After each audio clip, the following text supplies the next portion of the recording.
Hey, what's up, guys? Jake here, get back some Stay, People Democrats, People Republic of Korea. We're on the map screen, and we've got lots of choices to consider, but, you know, after reviewing all of them, I think I'm going to go to Mount Pakikiku with Jung and Yoonji. So let's do that. I was joking, there were no other options. They're coming from all angles, and their firepower is overwhelming. Oh, no. That sounds bad. Everywhere I look, I see waves of heavily armed infantry coming right for our lines. In my hands is an outdated submachine gun. I'm gonna die here. Worse, it's gonna be at the hands of my former comrades. Behind me, Yoonji's barking orders at all of us. I plead with her that I can't fire on my countrymen, but my pleas fall on deaf ears. How did I end up here? I never asked for this. All I wanted was a vacation with some buddies in Korea. Instead, I've been impressed into the front lines against the United States charge into Pyongyang. Man, this really took a turn, huh? We're losing. Badly. Well, we, the North Koreans, I mean. Screw this. I'm dropping my weapon and surrendering. And down I go as I get the non-business end of a USA Standard Select fire rifle right to the forehead. As I go down, I think the attacker screams for my capture. How nice. I'm not gonna die here. I'll just be taken back to America and executed as a deserting traitor. A voice is calling me. A sweet voice. I recognize it. Wake up, Jake. We need you. Is it Zelda? We're gonna be taken back to America as prisoners. I'm scared. Ooh. I struggle to respond. That blow took a lot out of me. I can tell the person's come closer. I can feel her breath on my face. We'll be okay if you just wake up. Please wake up now. We need you. I think there's real emotion behind these words, like affection. It gives me strength to wake up. I open my eyes. Well, okay, that was easy. Rise and shine, Sleepy. Really? That was all just a dream? That was strangely dark for just a dream sequence, but fine. Sure, maybe it's a premonition of things to come. Maybe this game will have a twist ending where we murder people. If only all alarm clocks came with such a sweet voice and pleasant view. Wait, why didn't my phone go off? If you're wondering about your phone, the battery died and it's recharging. I thought I charged it as I went to bed. I'm afraid the power went out again last night. It must have died overnight. It's charging now, like I just said. So I thought I'd wake you. Was I wrong to do so? No, not really. I have no reason to complain. That is a relief. Anyway, please get up and get ready for the journey. Also, you appear flushed and have broken out into a sweat. Are you feeling okay? Yeah, no, I just had that usual, you know that dream you have where you murder your fellow man? I had one of those, you know what I mean? Shit, I can't tell her about that nightmare I just had. It's too strange and too frightening. Yeah, no, I'm fine. I just had a weird night is all. Having a naughty dream, were you? Why am I not surprised? Yoonji, why are you always so rude? It appears the other sister's worked her way in, and is radiating her typical warmth and charm. I feel like that may not be genuine, but whatever. You'd think she would have dropped the tsundere routine by now, but here we are. It was nothing like that. But it was a dream? Damn it, me and my stupid mouth. Yeah, I had a weird dream, and I don't feel like talking about it is all. Pervert. Well, what did you dream about last night, Yoonji?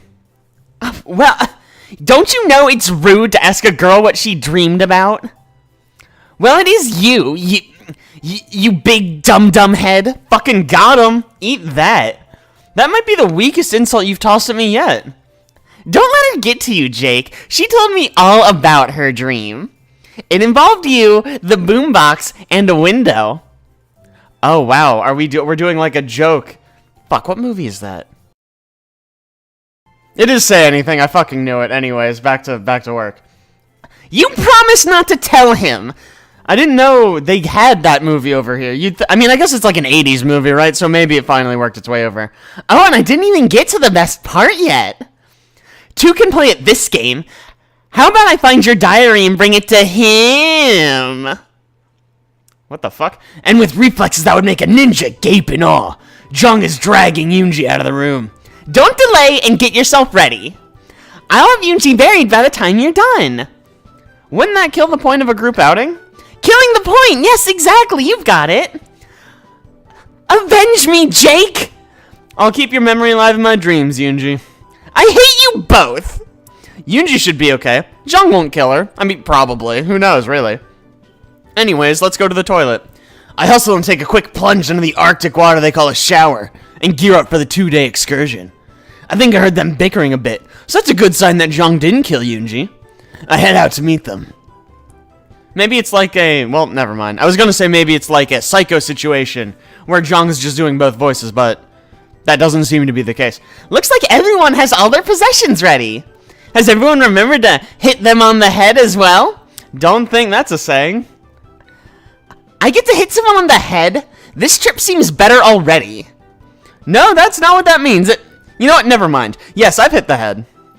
Good! Then let's be on our way to the train station. They have trains here. Looking at the girls, I note 2 things. One is that I rewound time. 1, they both have what appears to be heavy bags packed. I'll fight the urge to say something chauvinistic here. 2, they're not decked out in their military duds.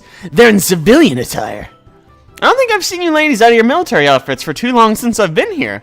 You both look very nice in your casual wear. Wow, you flatterer. What?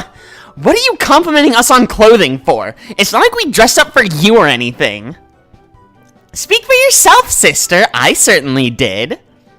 Why are you always showing off like that? Because I know it presses your blinkers. That's something totally different, I would imagine. That's buttons. You know, anyway, let's just go. Let's go. Being the lone guy here, I should carry one of their suitcases. But should I pick a case or try both? I mean, Yoonji will likely get mad if I try to carry her things. Then again, she might get mad if I try to carry Jung's things. I'm not sure how Jung would feel about it. Sometimes I get the notion she's trying to push me towards Yoonji. I don't know where you get that idea, other than the fact that she's literally pushing me towards Yoonji. But whatever. But then she has reservations about it. So what should I do here? Be a real man and grab both. Sometimes a man's gotta do what a man's gotta do. I'm just gonna flex on him. Like when you have a trunk full of grocery bags, you don't make multiple trips. You keep slipping them over your wrist until you can't feel the circulation in your lower arms anymore. You slam the trunk, and you break for the front door with every goddamn bag. Bonus points if you carry the 24-pack of beer cradled in your arm as well. I walk over, slip my bag over my shoulders, and grab both cases. That's very nice of you, but hardly necessary. Yeah, we're both capable of carrying our own bags, thank you very much. But I'm the man here, and the man carries all the bags. Is that how it works in America? Come to think of it, shouldn't we be carrying his bag for him? He is our guest. What? No. This is nothing compared to the weight of my ruck. I assume he's talking about his penis. You wouldn't believe the shit we have to carry. This does seem kind of nice. I hate carrying Glorious Leader's bags to the car. This is a welcome change. Good point. Wait, you have to carry Glorious Leader's bags to the car for him? You would be amazed at how many bags he needs. Yeah, I mean, most dudes get by with just one bag, and probably not even a full one. Is your leader that prissy? Shouldn't have said that out loud. Careful what you say now. See you at the car, Jake. And with that, I follow them out the front door with all bags in tow. Well, at least they aren't all that heavy. I expect something comical to come of that, but whatever. You know what? They can't all be winners. Same car as I've been riding in this week. We got the bags in the trunk. We're about to get on the way to the train station. The ride to the train station will be short. The train will take us to the city of Haisun, where we'll get in another car awaiting us and drive to Mount Petiku. Peku. That's close. Is our driver coming with us as well? No, he has other plans. Since we told him of our trip, he decided to do something else. Then who's gonna drive us? I will be driving the car from Haisung to the base of the mountain. You never told me you could drive, Yoonji. Why have we been chauffeured around all week if you have a license? On a list of things Yoonji's good at, driving ranks somewhere between subtlety and socializing with handsome foreigners. Well, that's what- wait. Yoonji's not good at either of those things. You're quick on the take-up this one. I'll have you know, Glorious Leader told me just the other week that I broke the record for number of potholes hit in one trip. Not a compliment, but fine. That's not really something to be proud of. It was a record, according to Glorious Leader. I guess Glorious Leader has a sense of humor after all. Regardless of Yoonji's exemplary record, she'll be the one driving us on the last leg. Considering what I've just learned, you'll excuse me for not saying I'm looking forward to it. You should. After all, since Yoonji's driving, you'll have the chance to sit with me alone in the back seat. Oh shit, that's gonna be exciting. Don't look so nervous. I don't bite much. That's not what you wrote in your diary. Ow! Ow! It appears I need to change the padlock combination on my diary again. Do you see how violent my sister is? Have I even hit her once? No, but you do kind of bring it on yourself by taunting her. Well, she teases me just as much, but I don't resort to smacking her around. I had no idea you felt that way, Yoonji. Does this mean you'll stop hitting me? No, but now I know your true feelings, and knowing is half the battle. And the other stuff is doing some fucked up shit overseas that you don't want to talk about when you get home. Wow, that was dark. Fuck. Or, I mean, that's how I always heard that phrase end. Well then, sister, I'll just have to be on my guard and fight back.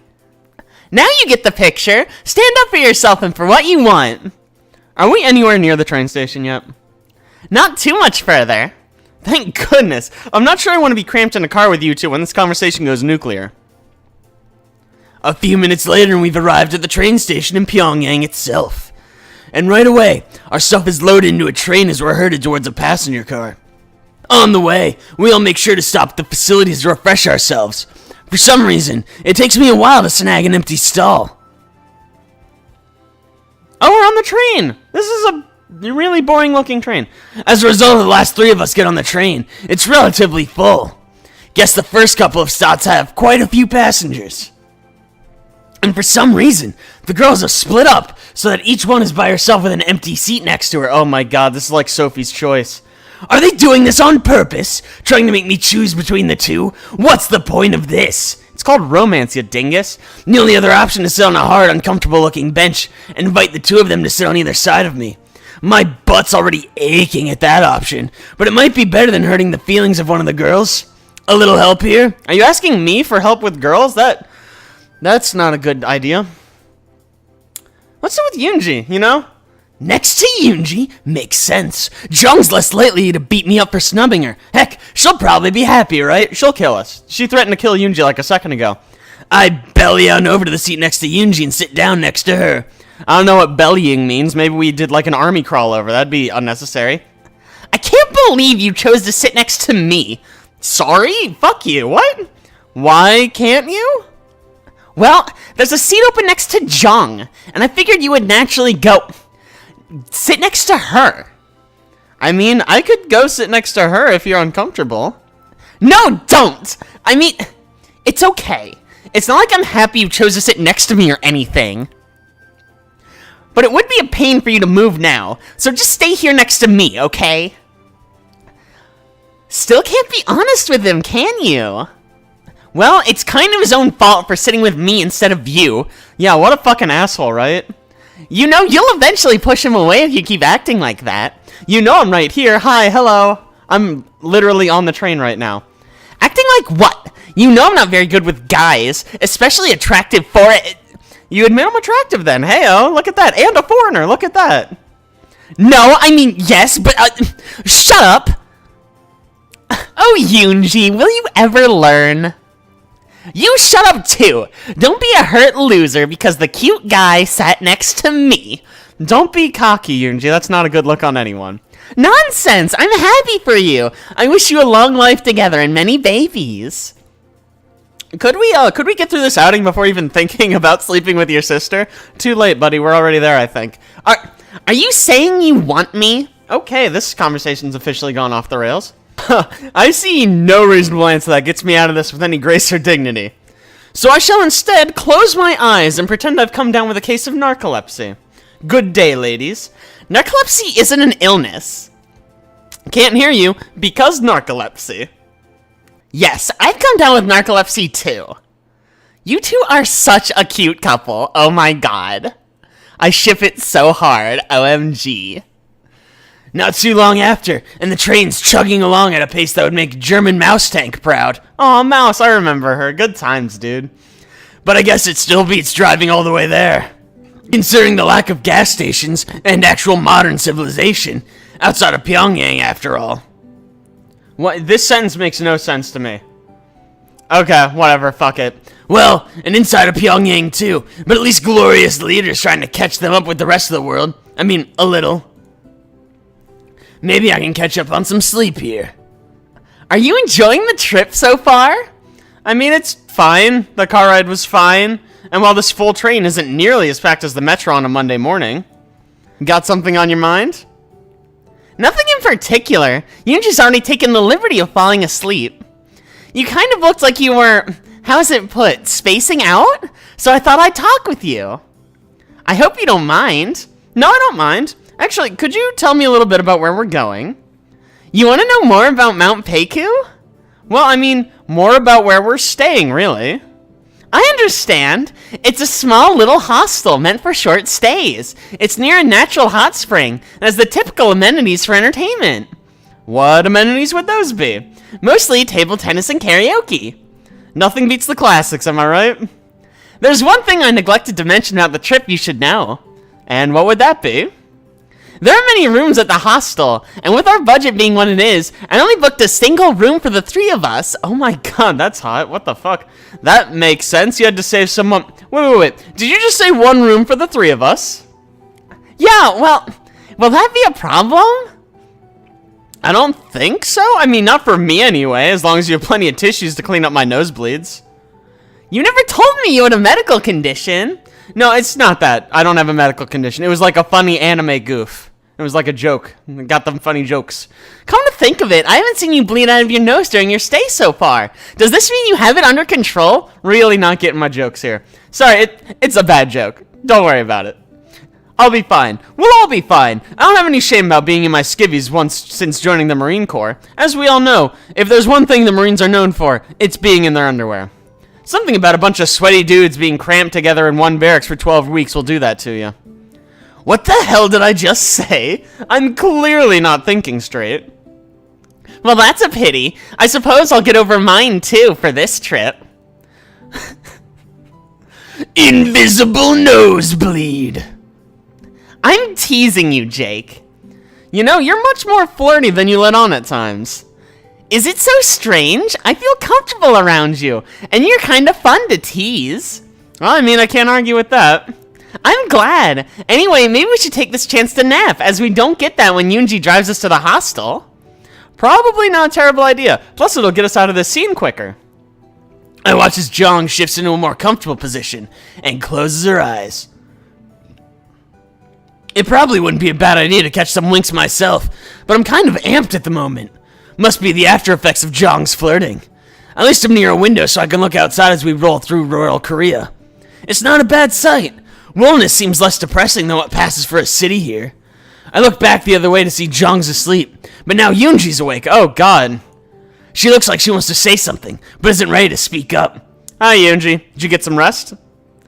Some, but not as much as I'd like. That last bump woke me up. Can't nod back off then, huh? I can't just yet. I'm a tad thirsty. Oh, I noticed. And I've had some thoughts on my mind. I left my change in my bag, so I can't offer any of it to you for your thoughts. That was a stupid way to say that, but fine. What are you going on about? I don't know. He's just being an idiot. I was going to offer you a penny for... You know what? Never mind. What were you thinking about? I was just thinking of the past few days with you, Jong, and me. Just how it's been relatively enjoyable. And I get... Yoonji seems a bit sad, and she's trailing off on that last sentence. Yeah, I mean, I've enjoyed it as well. I wasn't expecting to be hanging out in Northern Korea with a couple of girls. But it's been a nice experience, you know, more or less. It's been a nice break from the routine. For the most part, our lives have been pretty regimented. You could say we were groomed for the military. Yeah, no fucking shit. We never really did any vacations or went anywhere, and our father has been so distant lately. Dude, I'm sorry. I never realized you had family worries. Come to think of it, I never really did ask about your family. I guess I was so focused on having a good time with you and Jong, the thought to ask never occurred to me. That and avoiding getting kicked in the shin by you, but I'll keep that in a thought bubble. Good thing they never read those. It's alright. We didn't want to make you sad on your vacation with us. I'm not even sure why I'm telling you now. You know, sometimes it's good to talk with someone new about things. It's easier that way. I wonder about that. I guess I feel comfortable around you. You listen to me. And you're nice to me, even though I tease you a lot. You know, we Americans are a funny group. We generally tease those we like the most. You like me? Didn't say that. Oh, never mind. I'm just gonna cope to it. Well, I mean, of course I do. I like you and Zhang. You're both fun to be around. Oh, I understand. I'm glad you decided to visit, though. I'm gonna try to get back to napping now. This was a really short talk, but fine. That sounds like a great idea. I think I'll get a few winks, too. If Zhang wakes back up and we have another fucking conversation with her, I'm gonna lose it. Yunji curls up as best she can to get comfortable, while I stretch my legs out as much as these cramped train cars will allow. These might be the most serious conversations I've had with both these girls since I got here. I can't help but think there's something on their minds that they aren't telling me. Maybe I'll learn more before having to head back home. Seems we've hit a smooth section. I think I will take that nap. Great, good nap. The rest of the train ride went without incident. When we got to Haisong Station, we grabbed our bags and picked up our rental car. At least, I think it's a car in the least representative form of the word. Zhang called it Likalanda. I call it a Soviet rolling death trap. Think of an old rusty Yugo from the late 1970s, and you've pretty much got the picture. It's a good thing America rejected this piece of perestroika, whatever, or the Soviets would have defeated us via car accidents. The minor issue being, I'm cramped in the backseat with Zhang. Wow, what a fucking nightmare. Well, before we continue on with this thrilling car ride, I'm going to draw this episode to a close. So thank you guys so much for watching. I really appreciate it. If you like that, don't forget to like and subscribe. Be sure to tune in next week for even more Stay, People Democrats, People's Republic of Korea with yours truly. I'll see you guys then.